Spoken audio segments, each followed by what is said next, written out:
Hello mga kaibigan, magandang araw sa inyo dahil sa video na ito ay papakita ko sa inyo kung paano tayo mag-register sa Andly Data All Site. Okay, so sa halagang 450, pwede na po tayong mag-register. Okay, so puntahan natin ang ating dial, tapos dito po ay type natin dito *123 tapos number and then dial. Okay. So, hintay lang tayo ng signal kasi medyo matagal po yung signal natin. Ayan. So, makikita ninyo guys, meron tayo dito 450 pesos.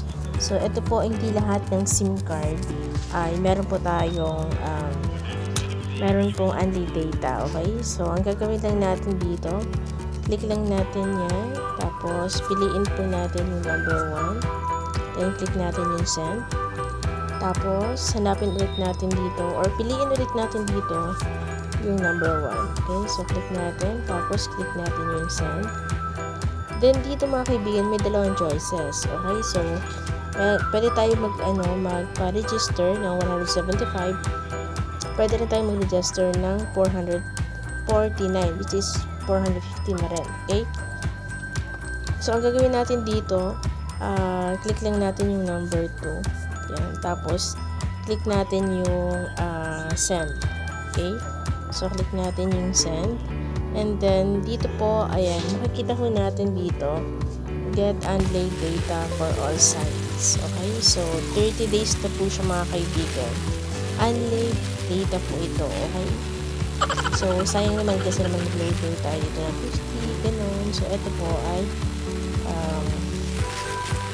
yan. Tapos, click natin dito yung number 1. Sana all number 1 lagi. Click send. Okay. Tapos, makaka-receive po kayo ng notification mula doon sa PNT na kayo po ay registered. Gawin natin ang ating message. Ayan. Tapos, makikita natin dito. Ito po. Makikita natin. Tuloy ang saya, may Andly Data for all site ka na. So, 30 days po siya mga kaibigan for only 449 pesos. Okay? So, mag-expire siya next month. So, yun lang po. Sana nakatulong sa inyo.